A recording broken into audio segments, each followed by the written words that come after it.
nous avons décidé de défier la nature.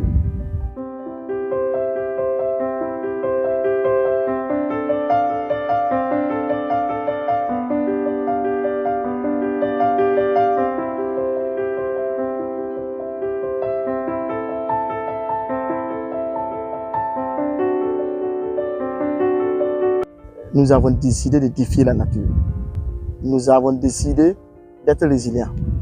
Ce qui fait que, en tout cas, c'est la deuxième année où les autorités ont décidé de relancer la culture du blé à travers le pays. Et pour la région des Koulsé, c'est la première année.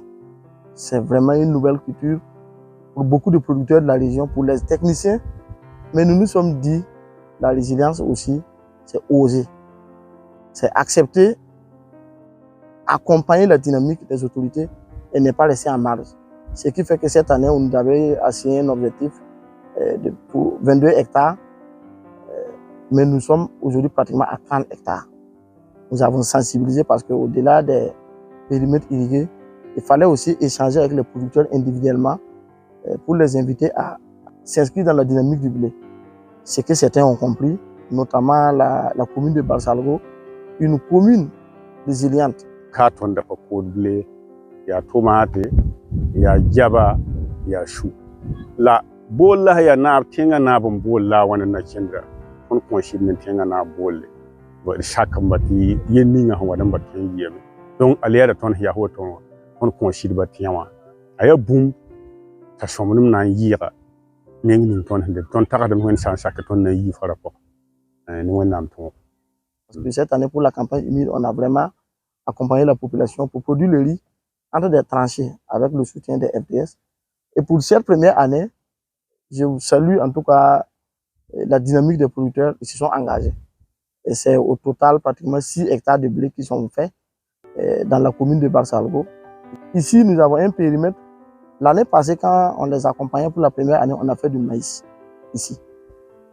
Et cette année, ils ont pratiqué ce qu'on peut dire la rotation en mettant du blé. Et vous voyez comment ça se présente très bien.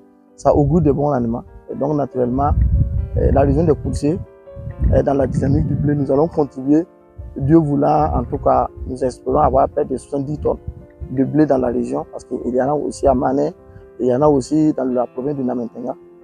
Quand nous sommes venus dans le corps du métier des agronomes, nous ne sommes pas venus trouver cette culture. Nous avons en tout cas dans la rétrospective, on a pu voir que sous le leadership du capitaine Thomas Sankara, on avait produit le blé. C'est nos parents Samo dans le Sourou. Le président a souhaité en tout cas qu'on relance la production du blé. Naturellement, on s'est dit chacun est parti pour essayer comment se fait la pratique et la culture du blé, les recherches. Mais le ministère en tout cas a pu capaciter un certain nombre d'argent. Mais en tout cas, on attendait de voir concrètement. Même ici dans la région des Koulsé, quand on a parlé de la production du blé, les gens se sont dit, ah, est-ce qu'on est capable de... Parce que le blé demande un peu une bonne période, 2 mois de période fraîche. Voilà. Et vous savez qu'au Burkina Faso, la période fraîche se situe entre, en tout cas, novembre, décembre, janvier. Et donc, il fallait respecter ce calendrier culturel-là. Nous avons pu s'aimer sur tous nos sites au plus tard le 15 novembre. Donc, c'est ce qui fait qu'actuellement, en tout cas, ça se présente bien. On s'est dit, on va tirer des enseignements. Et Dieu aidant, en tout cas, ça se présente bien. Pour une première expérience dans la région, ça se présente déjà bien. Nous espérons avoir de bons rendements.